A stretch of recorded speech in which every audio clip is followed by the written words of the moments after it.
Hello and welcome to the podcast Love Yourself and Live Your Life, your podcast for personal development, a positive mindset and more consciousness in your life.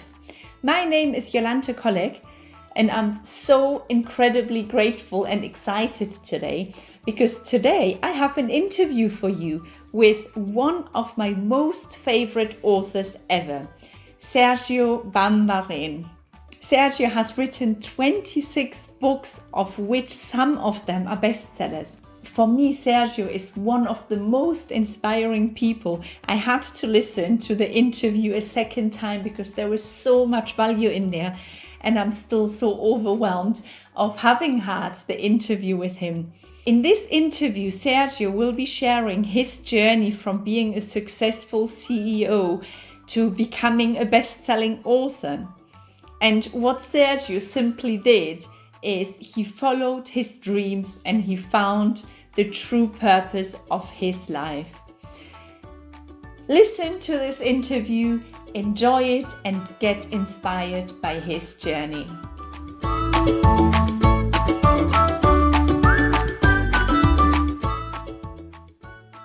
Hello, Sergio. How are you? I didn't know if it was going to work or if it didn't. It's the first time that I'm doing an interview. How are you? Fine. The first thing, do you hear me well? I can hear you perfect. Can you hear me well? Perfect. No problem whatsoever. How are you today? How was your day so far? Wonderful. Yesterday I was diving at night and with the octopuses, the manta rays.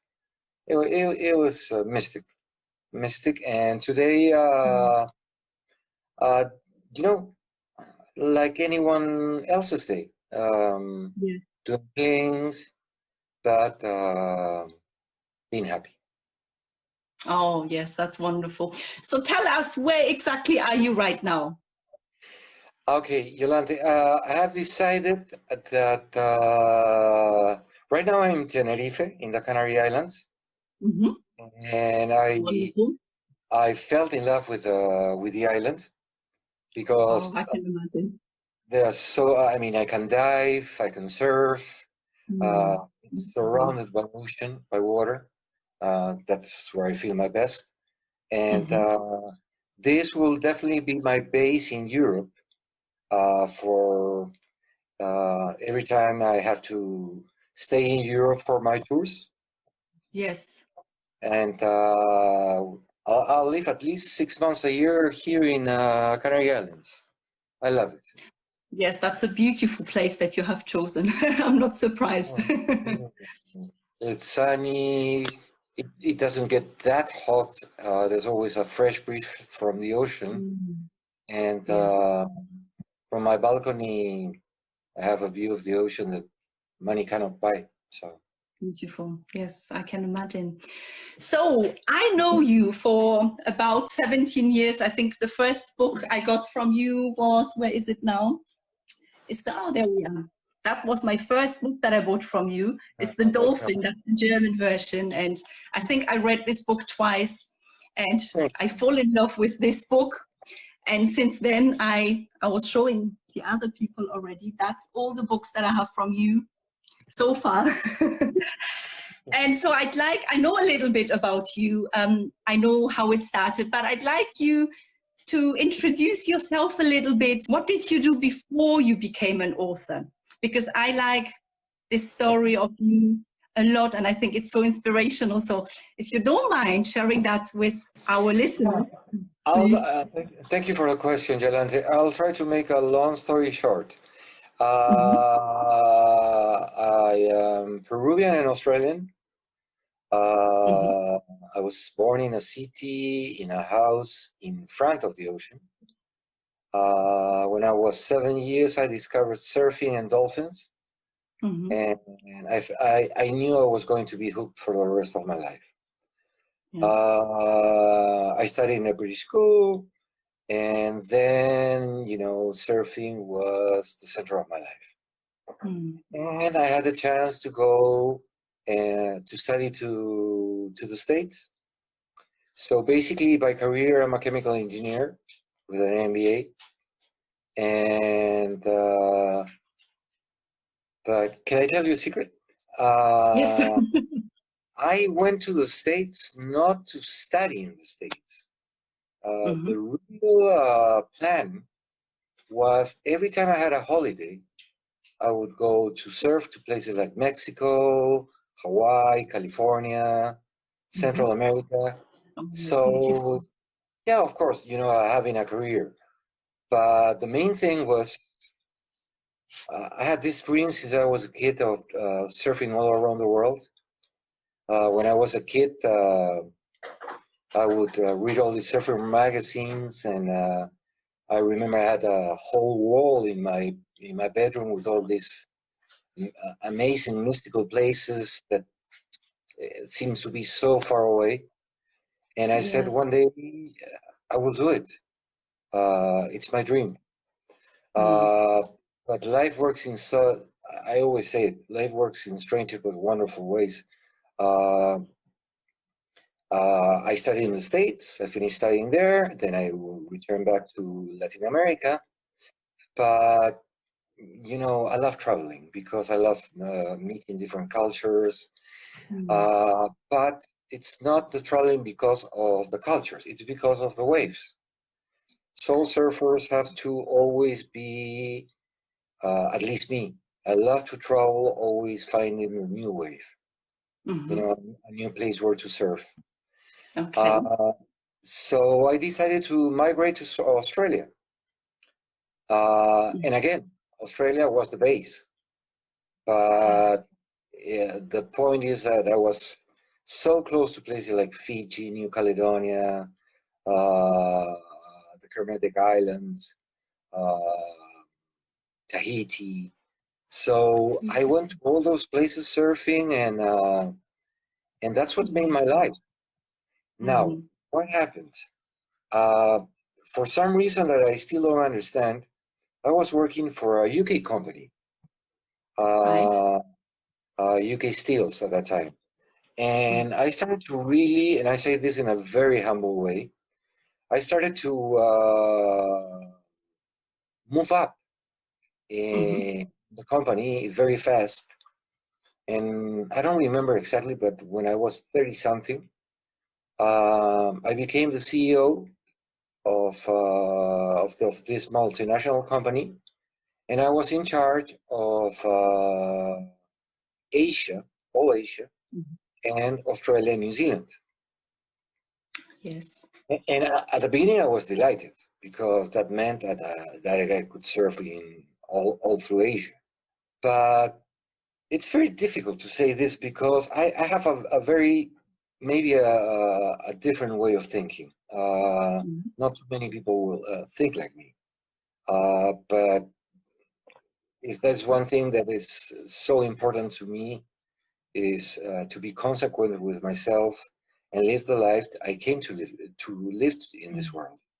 No matter what others do. Of course, I respect everyone, but it's my life and it's my purpose. So you can imagine as a CEO of a very big multinational company, it came with a very big pay rise, and also what I call all the material toys. The big house, the beautiful car, flying first class, 6-star hotels, and everything. And I'm a dreamer. I've always been a dreamer, and in my life, I never considered be rich or what they call fame. It's a word that doesn't exist in my life. So basically, at the beginning, yeah, it was exciting. It was different. You could use the private jet of the company, and I cannot say that at the beginning it's a beautiful experience. But after 6 months, I realized that I had made the biggest mistake in my life because I had if you're a CEO of a company, you don't work. You don't work to live anymore. You live to work. Yeah. It's 24/7. I mean, if you have to do something, you have to go, and I lost the most treasured thing I have in my life, which is my time. Time to dream, time to do the things I love to do. So this went on like for 2 years, and I will never forget it. I was closing a very big deal for this company, and I was in Singapore in a financial center. And for the first time in my life, I had a panic attack. Okay. I don't know if you had a panic attack. It's one of the most. I used to have panic attacks as well, so I know exactly what you're speaking about. Yes. You know how horrible it is. You start to sweat. You think you're gonna die, have a heart attack. You cannot think. And basically, the only thing at that moment that I didn't think. I just stood up from the chair I was sitting, left the meeting, and I remember running through the corridors of the building I was, and going to the business center. And when I was rushing through the corridor, after a long time, I listened to the voice of my heart once again. And the voice of my heart told me, Sergio, either you quit this life that doesn't belong to you and it's making you feel miserable, no matter how many contracts you close, no matter how big is your house, no matter, you will be miserable. Or if you don't do it, you will probably keep doing it for the rest of your life, and when you're older, you will probably regret it. Yes. So I remember going to the business center, and without thinking it twice, at that time it was a fax. I really asked the lady for a pen and a pencil. For a paper and a pencil. And I sent to the UK my irrevocable. I quit irrevocably to a company. You can imagine now it's easy to say, but at that moment it was. When I did it, I remember I didn't go back to the meeting. I just went downstairs and sat at the stairs of the first floor of the building, watching the ocean, and said, "What the hell have you done?" Yes, I can imagine. Yes. For so much years, what have you done? But then I felt free for so long, after so long. Yeah. That of course I was scared. But I always say to myself, what is the worst that can happen? And the worst that could happen at that stage, because I didn't think life would turn me into a writer, the worst I think that could happen was, well, you've got a career and everything, you can always go back and, be hired by another company. And because you already have a history of doing what you do. So this is a true story. A lot of people are going to think it's crazy, but it's true. I know you even wrote it in the book. I remember that story from your book. I remember I went back to the building to leave the meeting with two amazing French and Italian engineers. I left them in charge with this Asian tycoon. I said I didn't feel well. And I went down again. And I remember when I was in the main lobby of the building, there were two persons, one was cleaning the floor, the other one was in reception. And as I said at the beginning, when you have one of these positions, you have to use all these material toys. Yes. So, of course, the Rolex was a must. I remember, I think I had a suit, I think it was Gucci, and the tie, I don't remember, one of these fancy ties. And I remember that I took my Rolex and I gave it to the lady who was cleaning the floor. And she said, this is a fake watch. And I said, no, it's a real one. And she said, why are you doing it? Because I know that I will never need it again in my life. And the same thing I did with the receptionist, the guy. I took my coat, my suit, I took my tie, and I gave them to him. And he said, "Are you sure, sir?" And I said, "Of course, I'm more than sure, because I know I will never need them again." And that day I made a promise to myself, never again to use a watch, never again to use a tie, and always listen to the voice of my heart. And I've kept that promise for 30 years. And I bet you never regretted this decision, did you? Looking at you. Look, there were difficult moments, but now, not now, 15 years ago, I can tell you when I was sitting in a rock watching a sunset, good. There is so much more than money, isn't it? I remember myself as well. I used to always work for money, and I felt just this emptiness in my heart, and the panic attacks were coming as well. And I thought, what is going on? I have everything. I have so much, and I have a healthy family, but I was not happy. And so I knew something has to change. Exactly like you said. You see, the way I see it, you had everything that society tells you that is going to make you happy. But I learned the hard way that those things can make you happy for a while. And then you have to be very careful because you can get greedy.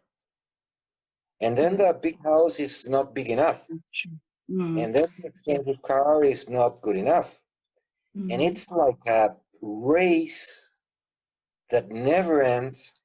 And one day you have 80 years, you look back and you say, what did I do with my life? Yeah.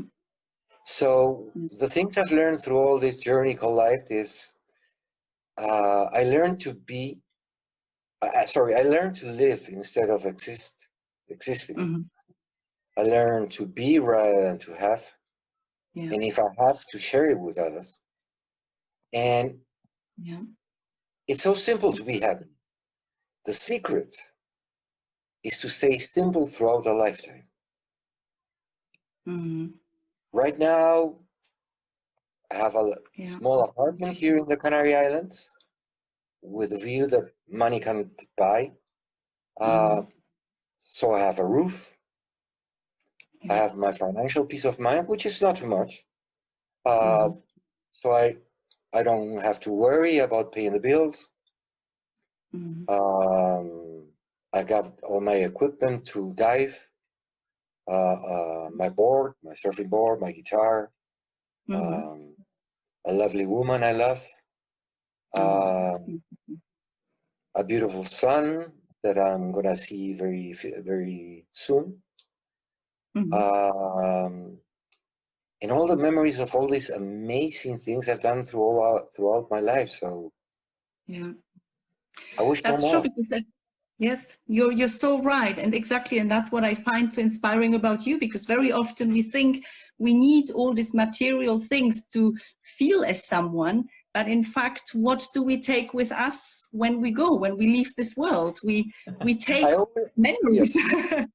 I always make a joke about that. I've been fortunate enough to circle the world 3 times, and basically I've been basically in every country. And I haven't seen one single country in my life when you die and they bury you with your house, your car, and your bank account. you come to, you come to this world with nothing. And I Exactly. hope that when I leave this world, I wish only two things. I wish I can go at peace with a lot of beautiful dreams that came true. Mm-hmm. And I hope that I leave the world a little better than I found it. That's Yeah. all I want. Again, keep it That's simple. beautiful. Yeah, that's beautiful. Yes. Sooner or later, we will all have to, go across that door. I'm excited, waiting. Mm. I don't fear death anymore. You don't feel fearful. Mm. Yeah, that's great. So tell me a little bit more. How did you start writing the books? Because I think The Dolphin was the very first book you have written. Tell us a That's little bit. I think it's such an exciting, a beautiful story as well. Yeah, I don't know how much time we have, but that's part two of the story. When I quit my job, of course, they immediately called me from the UK, and they asked me to go to the UK headquarters. Mm-hmm. And I said, okay, time to face the music. Okay. I had taken the decision, and it was end of story. I met the most wonderful boss I've had in my life. His name was Phil, an Irish. And I thought, I was going to the UK and he was going to kill me. And but instead of that, he invited me to the headquarters, and we went to this, to the main office, meeting office. And I was there with him, and he asked me if I wanted something to drink, and there was like a silence, and he said, "Why did you do it?" Mm. And I spoke from my heart, and I said, "Phil, I feel I'm wasting my life. All the material things that I have don't bring me happiness. And more than anything, I lost the thing that is basically the most precious thing we all have, which is our time in this world. It is, yeah. To find the true purpose of our life and live accordingly to what we think and we believe." Mm. And Mm. he was amazing because he said, he smiled, he congratulated me, and he said, "Sergio, if I was your age, I would have done the same Mm. because it's not worth it. Mm. Yeah. I'm 70 years old, and I'll tell you, it's not worth it. So go and go through your dreams, be yourself, live life to the limit." And he only asked me for one favor. This is a beautiful anecdote. This is a true anecdote. He only asked me for one favor. He said, "Sergio, I want to travel through your eyes because I never had the time to travel, Mm-hmm. only for business. So every place you go, send me a postcard. In a way, I will be traveling with you." And I said, "Of course, Phil. Of course, it's the minimum I can do after you gave me so much and you gave me so many opportunities in my life." And that was the last I heard about him. 10 or 12 years afterwards, her wife called me to tell me that Phil had passed away. Mm-hmm. So I went to the UK for his funeral. And to tell you the truth, I don't feel very comfortable with funerals. I don't know why. But Elizabeth, her wife, told me, "Sergio, come with me to the coffin." And it was an open coffin. And I said, "Elizabeth, I much prefer to remember Phil the way he was." And he said, "No, you have to come." And I said, "Okay, Elizabeth, just for you." And it was wonderful because I saw him and he was sleeping so peacefully. And she said to me, "Sergio, but I didn't bring you for that. Look at his hands." And in his hands, he had a little box. And he said, "Take it." And I said, "Oh my God, can I do that?" And I said, "Of course, I'm his wife." So I took it and she said, "Open it." And when I opened it, it was full of all the postcards It's beautiful. I had sent him from all around the world. And she said to me, Sergio, you wouldn't imagine how happy you made him.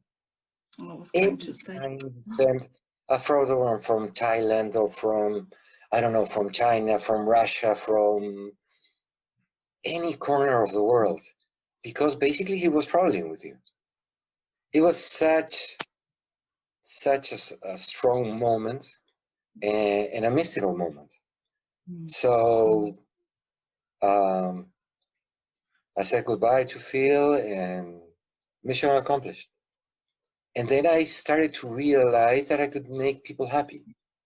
I've always been, all my life, I don't know if it's good or bad, but I've been a giver, not a taker, all my life. And of course, that brings you a lot of problems. But anyway, to make a long story short, when I quit my job, I decided to take a sabbatical year.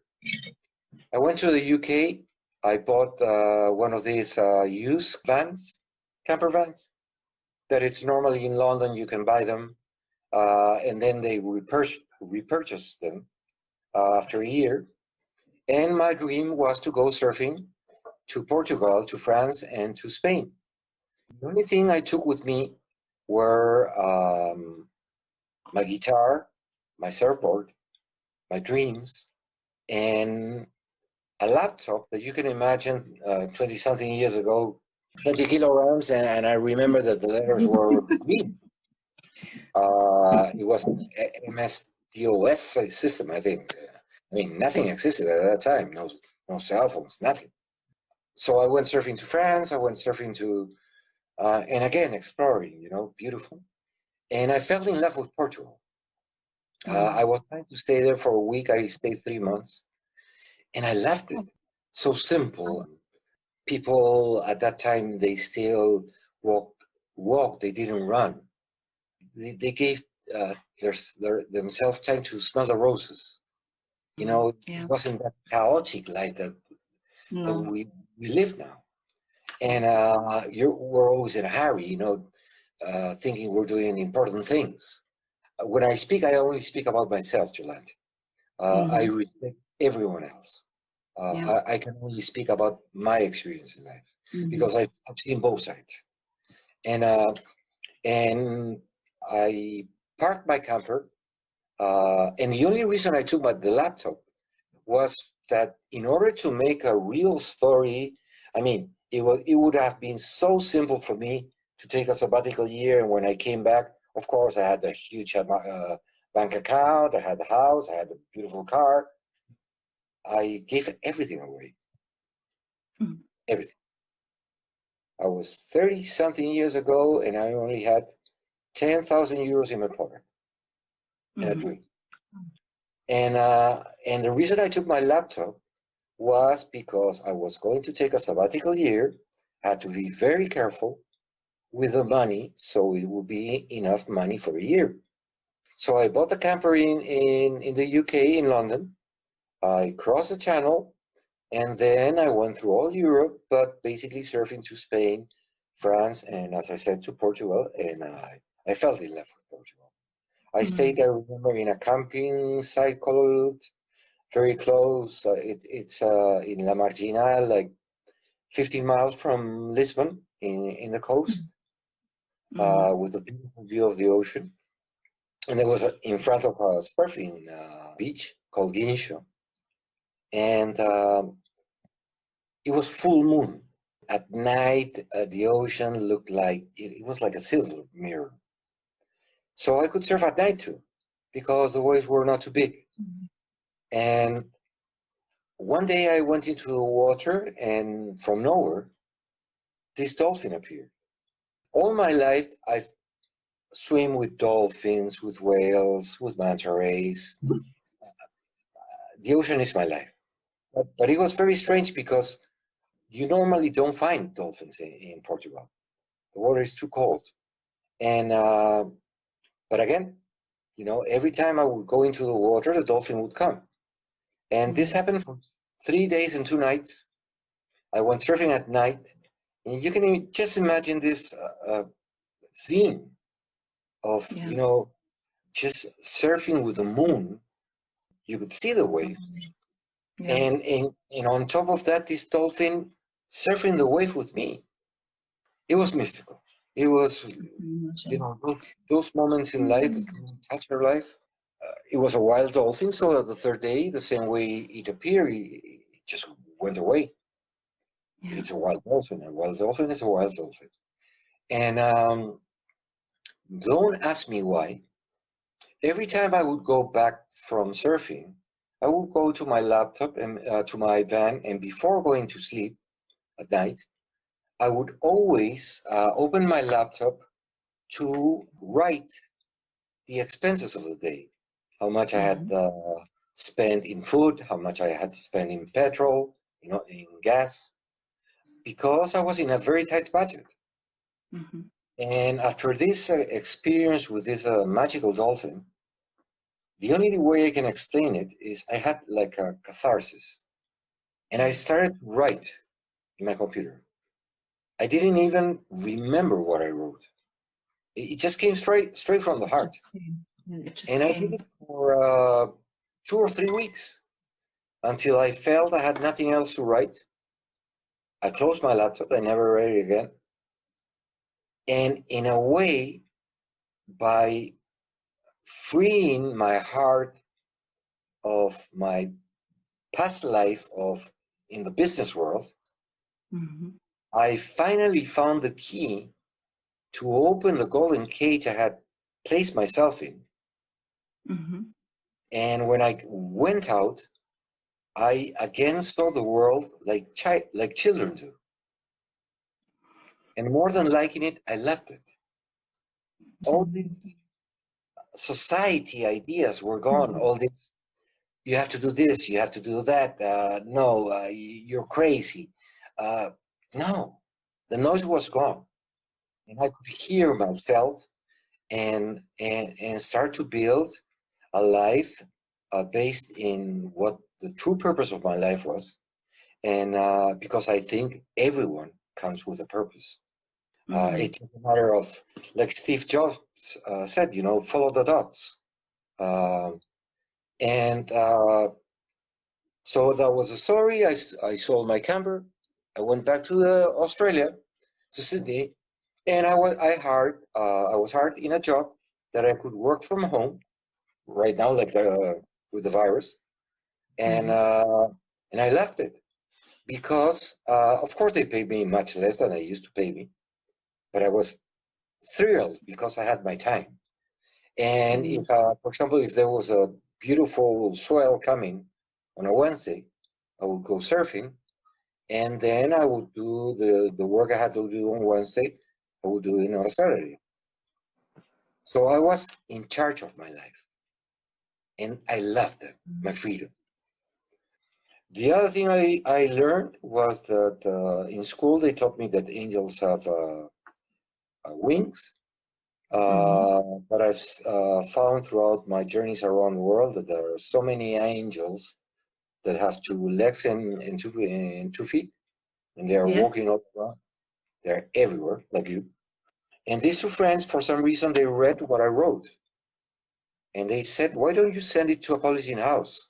And I said, no, because I wrote it for myself. I had never written anything in my life. Just some letters for the girlfriends of some friends when we were kids, until they found out that I was the one and they almost killed me. But I had never written anything in my life. I said, no, I wrote it for myself.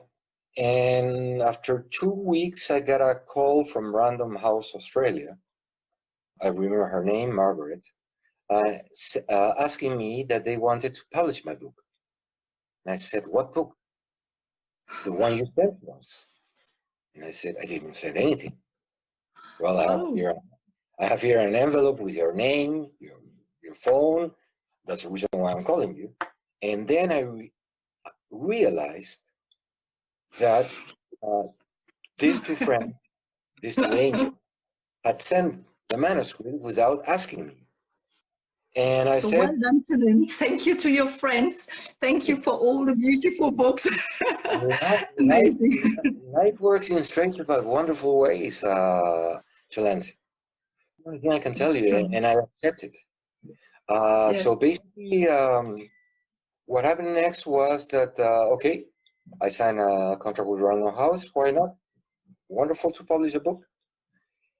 And then came the second toughest decision of my life. Before you publish a book, the publisher will always send you the final manuscript. So you have to check it and sign it. So the author gives the okay to the book. And when I got it, I was amazed because they had changed at least 50% of what I wrote. So I called immediately Margaret at Random House Australia, and I said to Margaret, this is not what I wrote. And she said to me, I will never forget it. She said to me, yes, but this is what sells. Again, money. And I said, Margaret, you're definitely wrong, barking at the wrong tree. Either you publish it the way I wrote it, or the contract is off.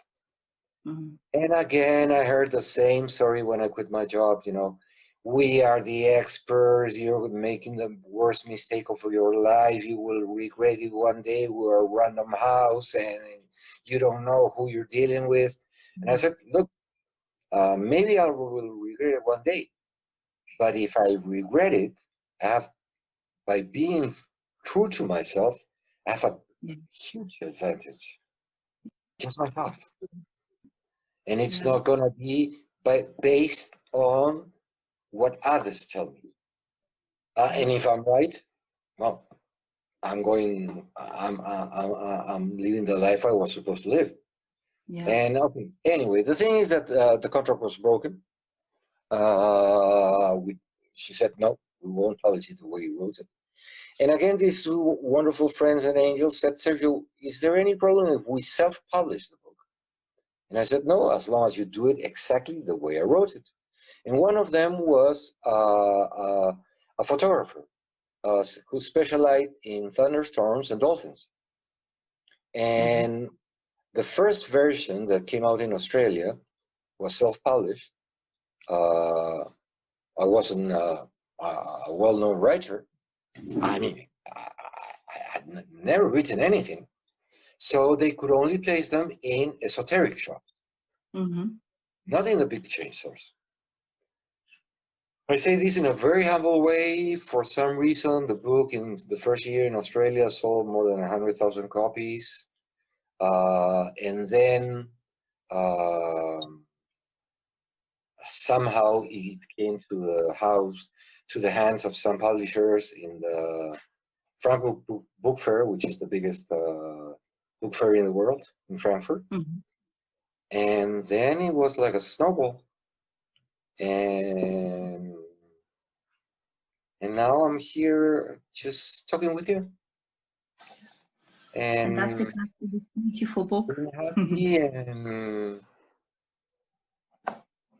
and trying to let people, I always say it, if it could happen to a humble, simple human being like me, anyone can do it. But I think you did it all with your heart, so that's, I think, a big difference. You allow the universe to send you. No, but there's nothing magic in me. Again, you see, that's the reason why I hate this word called fame. It's out of my, I mean, it's out of my hard disk of my mind, because people who make a lot of money, you know, right now Jeff Bezos, Bill Gates, they are now the new famous guys because they are billionaires of the billionaires. You know, sometimes they are singers, musicians. What is fame? A lot of people following your work. But that doesn't make you better or worse. No, it doesn't. That's true. No, it doesn't. But a lot of people think that they are on top of the world. Yeah, I know, and that's so sad. That's And so I never sad. felt that. I said, no, my mission on earth is to spread the word. That Yeah. if a simple human being like me could do it, anyone can fulfill the purpose of his life by following his dreams. Yes, but there is unfortunately for many people, for all of us, the fear that keeps stopping us. And you had the fear as well when you went and you gave the notice, but I always say, if we go through the fear, afterwards, behind the fear, that's where the magic is. That's where because it's only a feeling that we actually have. And and it's a feeling caused by society. yeah, that's true. Yes. If you go to India, or if you go to the Himalayas, if you go to the Incas, people are not thinking about being rich. People are thinking about being happy. And they need so few, so little. Yeah. Because they are so spiritual. And again, we're born in a Western society that has a lot of amazing things.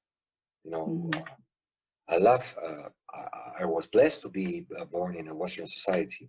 I love it, but I don't know when this Western society that was, Europe is amazing, but the state, the land of the free, the land of the brave, the land of the dreams, it's not anymore. Yeah. Because the dream in the States is to be rich or famous, and that's it. Yes, that's what I heard as well. All the young generations, if you ask them, what do you want to achieve in your life? I want to be a millionaire or a billionaire. It's not about being happy. Happiness, yes. Millionaire is out of fashion. They want to be billionaires. They don't know why. They don't know why, but they want to, because that's what it is. And but again, Jolanthe, you mentioned something which I think it's crucial. It's not fear. It's fear of fear itself. Try to think what I'm saying. Fear of fear. If you see a bear, and I've been with a bear in the Carpathians, or you see a lion, of course, that's fear. Yeah. That's true. Yes. But if you know how to behave when you see a bear, if you know how to behave when you see a shark, if you know how to behave when you're with a whale, that fear of fear itself disappears. And then everything changes. It's like your world opens into 100 dimensions. You get out of the box, and suddenly you see there are so many ways I can live my life. Why do I have to follow the road that is already made when my heart is telling me to build my own path and build a trail, the one that belongs to me? And at least that's what I've done throughout my life. And of course, we all have problems. We all have setbacks. We all have sad moments in our life. Of course, yes, that's a part. And I wouldn't change it for anything in the world. I wouldn't change it, because now I know what really is important and what is not. Yeah. And the most important things, at least in my life, are the things that you cannot buy. Yeah. Love. That's true. Yeah. A child. Nature. Time. Time for yourself. Time yes. to live. Life is like the wind. It goes so fast. Yes, it does. So, and it's never late to start again. Yeah. It's never late to start again, if you want to start again, of course. If you're happy with your life, congratulations. I mean, when someone is happy, I'm happy. Yeah. Always the positive attitude, you know. That's true. But in my case, yeah, and you see, life made me a writer, and now after 26 books, the last one, The Messenger, Narbote, now I'm gonna dedicate much more time to give back to life what life gave me, and I'm doing a lot of projects with the oceans, preservation of oceans, plastic, and yeah, that's what I want to do, and to thank life for being, with all its good and bad things, for opening my eyes and finding the true purpose of my life and living the life I was supposed to live. Yeah. So you did the best you could. So well done to that. I'm just looking at the time. We have 10 more minutes left, Sergio. The time is flying really. But I have got a few more questions that I'd like to. We can only do our best. Yes, that's I'm true. sorry. I'm sorry, John. No, that's fine. That's fine. I have got 5 more questions that I'd like to ask you there. I'd like to ask them for every guest that I have for my interview. And the first question is, what means happiness to you? So if you would describe it in a sentence or in a couple of sentences, what does happiness mean to you?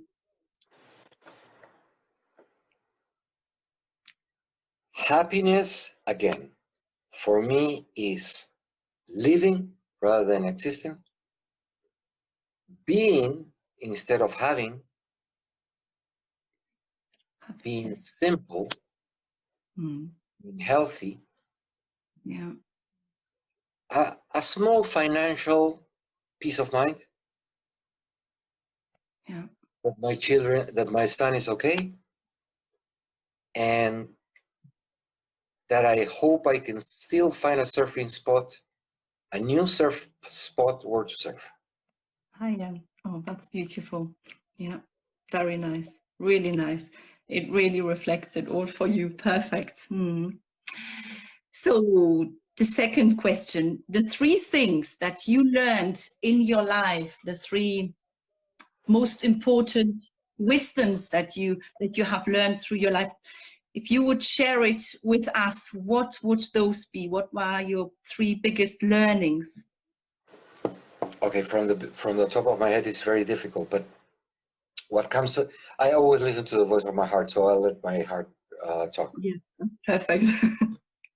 No matter how dark it looks, no matter how deep in a hole you are, the light will always come out at the end of the tunnel.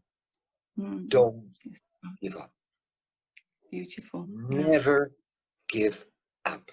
And once you are in the light, learn the lesson. Yeah. Very true. Yes. Beautiful. The other thing is, learn first to love yourself. Oh yes, that's Because absolutely. if you don't love yourself for what you are, how can you love the rest? Yes, exactly. Yeah. It's the only way. It's the only way to really get into see the hearts of people instead of, you will learn to hack hearts and souls, not body. Yeah. And the third thing is, I would say, again, after everything that I lived, discover who you truly are, be very humble, always. And listen to the voice of your heart, because all the answers to your questions are there. Yeah. Beautiful, beautiful. And with the love yourself, I always say as well, if you don't love yourself, it's impossible to love other people. It only starts with us. And so we have to be the first ones to love ourselves. Beautiful. Thank you. And so what would be your life slogan? What would be like an inspiring life message that really says everything about you? No, it just came from the heart. Yeah, I think it's not for me, I think it's in general. Never forget that life is a gift, is a blessing. It's not something that you, it's not something that you, something owed to you. Yeah. Life is a miracle. Life is a blessing, and life is a gift. So be very careful, because life is a gift of the universe. But whatever you do with your life will be your gift to the universe. Yeah, that's so true. That's true. And we very often forget that this is a miracle, that we are a miracle, that all of this is a miracle. We so often forget, and so it's so important just to keep reminding ourselves, bringing us to this moment, and gratitude, and being grateful for that. So wonderful. And is there a person who inspires you? And if there is someone, who would it be? Someone who had maybe a big influence on you, someone who inspires you? Writers, two. One is Khalil Gibran, and the other one is an Indian writer, Rabindranath Tagore. But the people that really inspire me, don't forget, Jolanthe, that I write fiction. But all of the stories in my books are true. Yeah, all the stories in my books are based on true stories of amazing people or moments or places or animals I have found through my journeys. And basically the stories are true. I just put a fiction on them, a little fiction, and I try to live a message, a different message in every book. And that's the lesson I learned through that experience. Yeah. But keep it simple. Yeah. Yeah. Beautiful. Yes, absolutely agree with you. Thank you. So, and the last question is, if you would have some magic powers, so imagine having some magic powers, what would you like to change in the world? So if there would be some problems or whatever, what would it be that you could change suddenly with your magic powers? I'm gonna be very. I don't know how sensible your public is. Can I be very sincere? Of course, yes. I've been 2 or 3 times because I wanted to in places where there are raging wars, and it's so funny to see, people watching on TV or in a movie a film of war. You wouldn't believe how different the reality is. I was in Syria,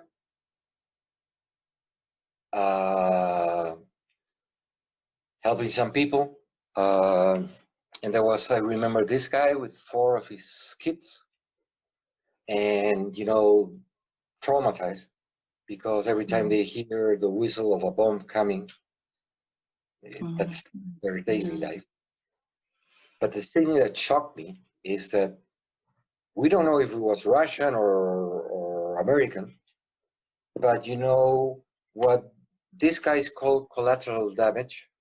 The bomb was misguided, and it hit the civil population 400 meters from where I was. And when I saw the father, 3 of the kids had vaporized, and the other one, his legs were on top of a roof. So when you asked me if I had a power to do something about the world, is never again to be a war. Never. It's amazing. We're supposed to be the most intelligent animals in the world, And since Yeah. we came down from the trees and our tail felt, Yes. the only thing we've been doing is killing each other instead of loving each other. Absolutely. Oh, this is really beautiful. Really, really beautiful. Yes, and I absolutely agree with you. Because there is so much hatred out there, and we really need more love. And it's what we are. It's what we are. Deep inside all of us, it's what we are. We are love, but we don't realize. I think our interview is going to end in a couple of minutes. Oh, if in case if it cuts off, don't be surprised. Oh, I think we have 30 seconds left. Okay, Sergio, I'm so grateful to you for giving me the time. I'm so privileged. I feel so honored having had you in this interview. I am honored. I will put in the notes your details, your contact details, your website, and as well, whoever wants to get in touch with you, they can whenever they want, I would imagine. I hope you enjoyed this interview as much as I did. Unfortunately, this 1 hour has passed so quickly and we couldn't really finish off properly. I have actually just a couple of days ago finished Sergio's last book, The Messenger, and it's absolutely amazing. I can highly recommend it to you. If you're looking for a wonderful book, simply go on Amazon and you'll find it there in English. You can purchase all of his books on Amazon. I hope you enjoyed this interview. I hope you found some inspiration for you in there as well. Thank you so much for listening to this interview. Take care, loads of love, your Jolanthe.